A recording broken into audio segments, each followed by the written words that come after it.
The Three Questions by Leo Tolstoy.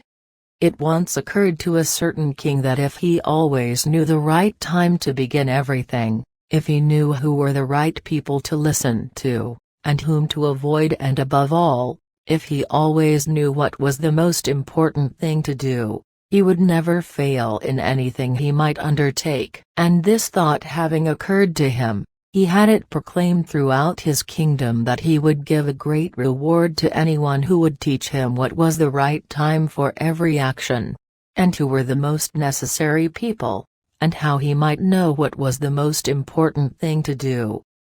And learned men came to the king, but they all answered his questions differently. In reply to the first question, some said that to know the right time for every action, one must draw up in advance a table of days, months, and years, and must live strictly according to it. Only thus, said they, could everything be done at its proper time. Others declared that it was impossible to decide beforehand the right time for every action, but that, not letting oneself be absorbed in idle pastimes, one should always attend to all that was going on, and then do what was most needful.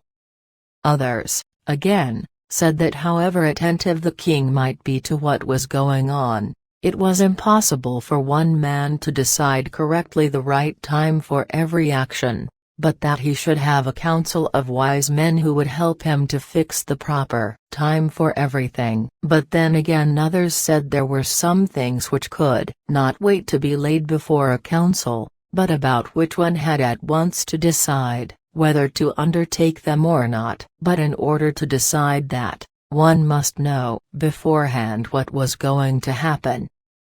It is only magicians who know that, and therefore, in order to know the right time for every action, one must consult magicians. Equally various were the answers to the second question. Some said the people the king most needed were his counselors, others, the priests, others, the doctors, while some said the warriors were the most necessary. To the third question, as to what was the most important occupation, some replied that the most important thing in the world was science, others said it was skill in warfare, and others, again, that it was religious worship.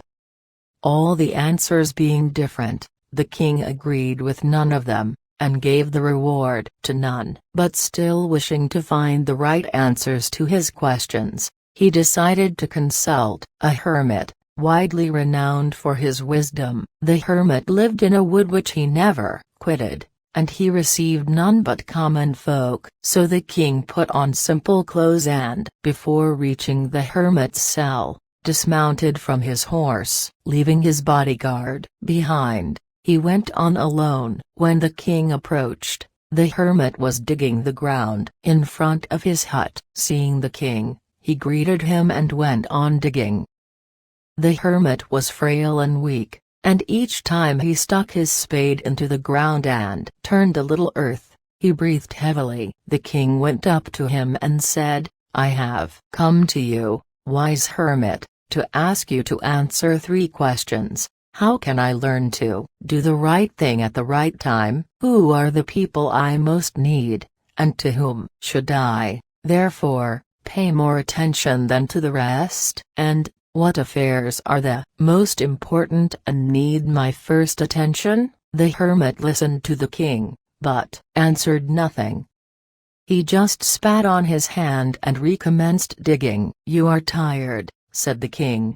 "Let me take the spade and work a while for you." "Thanks," said the hermit, and, giving the spade to the king, he sat down on the ground. When he had dug 2 beds, the king stopped and repeated his questions. The hermit again gave no answer, but rose, stretched out his hand for the spade, and said, "Now rest a while, and let me work a bit." But the king did not give him the spade, and continued to dig. 1 hour passed, and another.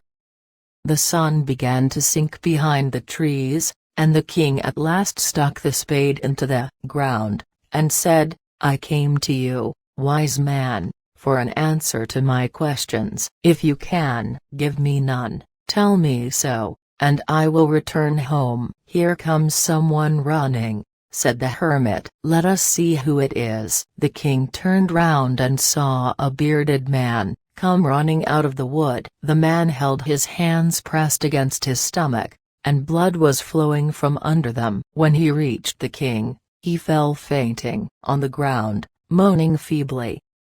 The king and the hermit unfastened the man's clothing. There was a large wound in his stomach. The king washed it as best he could, and bandaged it with his handkerchief and with a towel the hermit had. But the blood would not stop flowing, and the king again and again removed the bandage soaked with warm blood, and washed and rebandaged the wound. When at last the blood ceased flowing, the man revived and asked for something to drink. The king brought fresh water and gave it to him. Meanwhile the sun had set, and it had become cool.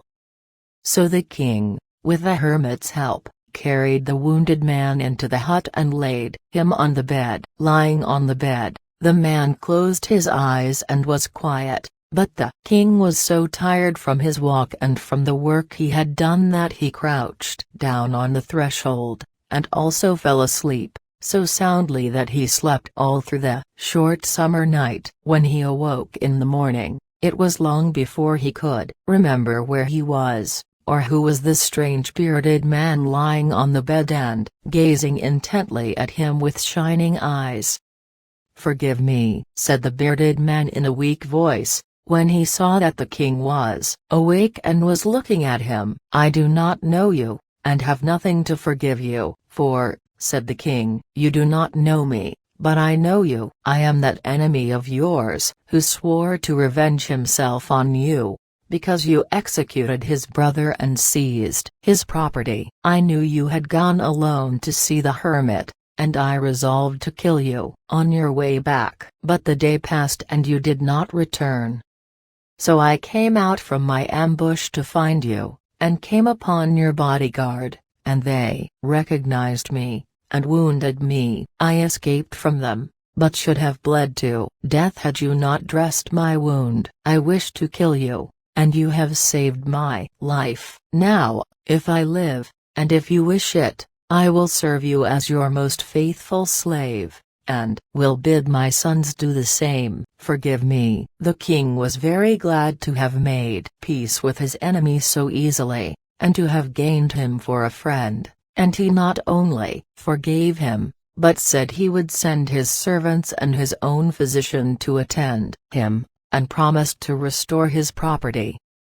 Having taken leave of the wounded man, the king went out into the porch and looked round for the hermit. Before going away he wished once more to beg an answer to the questions he had put. The hermit was outside, on his knees, sowing seeds in the beds that had been dug the day before. The king approached him and said, "For the last time, I pray you to answer my questions, wise man." "You have already been answered," said the hermit, still crouching on his thin legs, and looking up at the king, who stood before him. "How answered? What do you mean?" asked the king.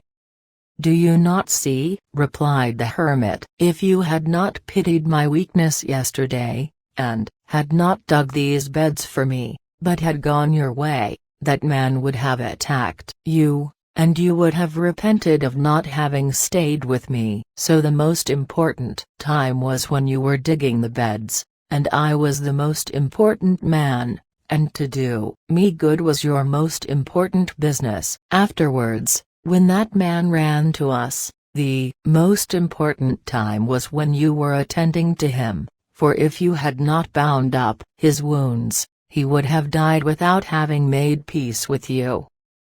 So he was the most important man, and what you did for him was your most important business. Remember then, there is only one time that is important. Now, it is the most important time because it is the only time when we have any power. The most necessary person is the one with whom you are, for no man knows whether he will ever have dealings with anyone else, and the most important affair is to do that person good, because for that purpose alone was man sent into this life.